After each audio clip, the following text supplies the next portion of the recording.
Bonjour les enfants, est-ce que vous êtes prêts à découvrir la suite de l'histoire de Lucas?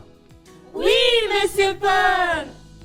Très bien, mais avant ça, j'aimerais vous rappeler ce qui s'est passé dernièrement dans la vie de Lucas. Lucas était, comme vous le savez, un jeune chrétien. Il était proche de Dieu, de sa famille et était très apprécié à l'école. Mais un jour, il eut de nouveaux amis qui le poussèrent à faire de plus en plus de bêtises jusqu'au jour où, incité par l'un d'eux, il a commis un vol. Triste et confus, Lucas se referma sur lui-même et n'osa plus parler à ses amis. Il s'éloigna de Dieu et sombra dans la solitude et le désespoir. Mais un jour, alors qu'il avait prié pour que Dieu se révèle à lui, il entendit le message d'amour que Dieu avait à lui transmettre. Il comprit que le sacrifice de Jésus lui offrait le salut et le pardon de ses péchés. Lucas retrouva la joie, remercia Jésus et allait demander pardon à toutes les personnes qu'il avait offensées par son mauvais comportement. Et voilà, nous nous étions arrêtés là. Êtes-vous prêts à savoir comment se finit l'histoire de Lucas? Oh oui, Monsieur Paul! Très bien. Alors voilà la suite de l'histoire. La situation de Lucas s'améliora grandement. Il décida de ne plus rester avec les personnes qui avaient une mauvaise influence sur lui. Et il demanda pardon à tous ses amis. Certains n'avaient pas accepté ses excuses et il se retrouvait donc avec moins d'amis qu'avant. Mais cela ne lui enlevait pas sa joie, car il savait au fond de lui que Jésus était son ami le plus fidèle et que lui ne l'abandonnerait jamais. Cette expérience lui permit de se rapprocher de Dieu et de prendre conscience de l'importance du salut. Alors, c'est comme ça que se finit l'histoire de Lucas, Monsieur Paul? Oh que non, mes chers enfants. Nous avons vu que Lucas a bénéficié du salut que Jésus donne et que maintenant il profite de sa proximité avec Dieu pour vivre une vie pleine de joie. Toutefois, sa mission en tant que chrétien ne s'arrête pas là. Ah bon? Qu'est-ce qu'il lui reste à faire alors? Lucas se doit de partager la bonne nouvelle à un maximum de personnes pour qu'elles aussi puissent expérimenter la joie et la délivrance qu'apporte le salut. Et c'est d'ailleurs le titre de la leçon d'aujourd'hui. Un chrétien doit chercher et sauver ceux qui sont perdus. Et Lucas a justement joué son rôle de chrétien. Voulez-vous savoir comment? Oui, racontez-nous la suite! Très bien. Alors, je reprends mon histoire. Lucas avait donc retrouvé la tranquillité et tout semblait se passer pour le mieux dans sa vie. Pourtant, quelque chose le chiffonnait. C'était à propos de Emma, une de ses camarades de classe, qui était très solitaire et semblait extrêmement triste. Avant, Lucas ne faisait pas attention à elle, car il avait plein d'amis. Mais depuis que lui aussi avait vécu la solitude, il comprenait mieux l'isolement d'Emma. Mais ce qui l'inquiétait le plus, c'était que ses anciens amis commençaient à rôder autour d'Emma. Et il avait peur qu'elle aussi ne soit tentée de mal agir.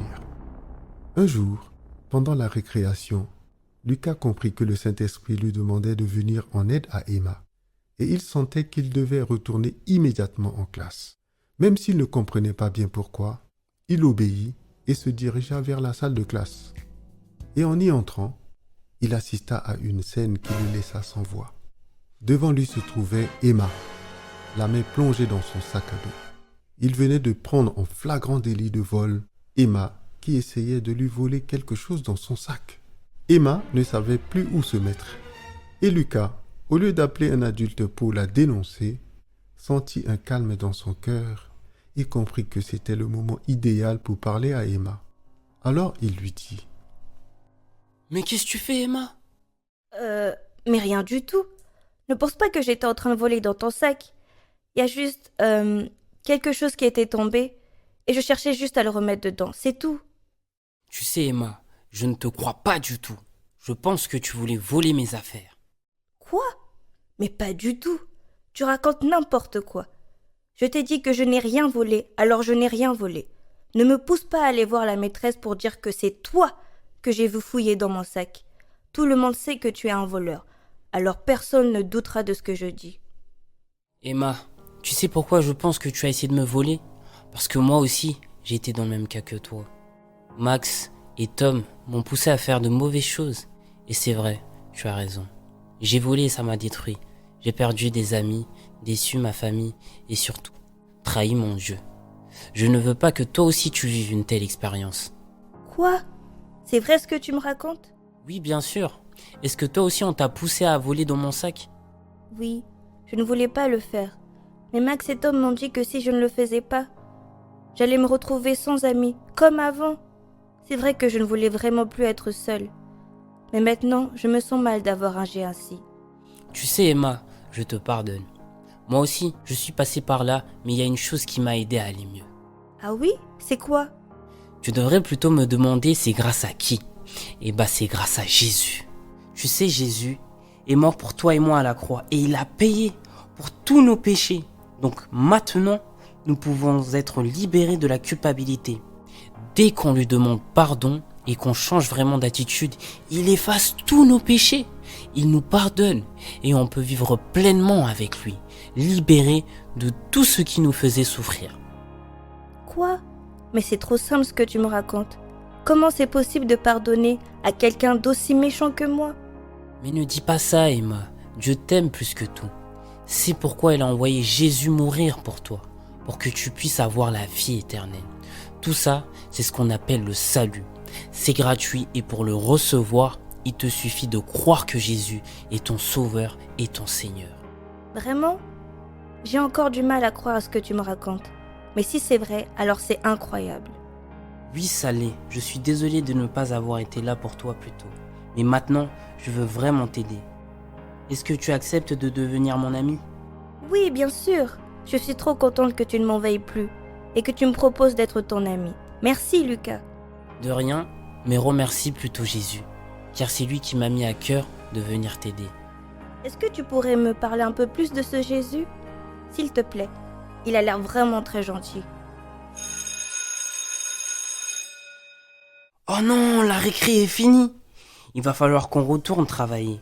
Bah tu sais maintenant qu'on est amis, on va pouvoir se voir plus souvent. Et je pourrai te parler souvent de Dieu et de son salut. Si tu as envie avec les autres, on avait prévu d'aller jouer au parc après l'école. Ça te dirait de venir avec nous? Oui, j'ai carrément envie. Merci, Lucas. Et finalement, ces deux-là sont devenus de très bons amis et cette expérience leur a permis à tous les deux de se rapprocher de Dieu et d'obtenir le salut. Et voilà comment se finit l'histoire de Lucas. Alors, est-ce que vous avez compris la morale de cette histoire, les enfants? Dieu nous offre le salut à travers Jésus-Christ et dès que nous l'acceptons, nous bénéficions de ce beau cadeau qu'il nous fait. Mais il ne faut pas oublier que nous ne devons pas le garder pour nous tout seuls. Dieu veut sauver tous les hommes comme il nous a sauvés. Alors, nous devons obéir à son commandement de faire de toutes les nations des disciples.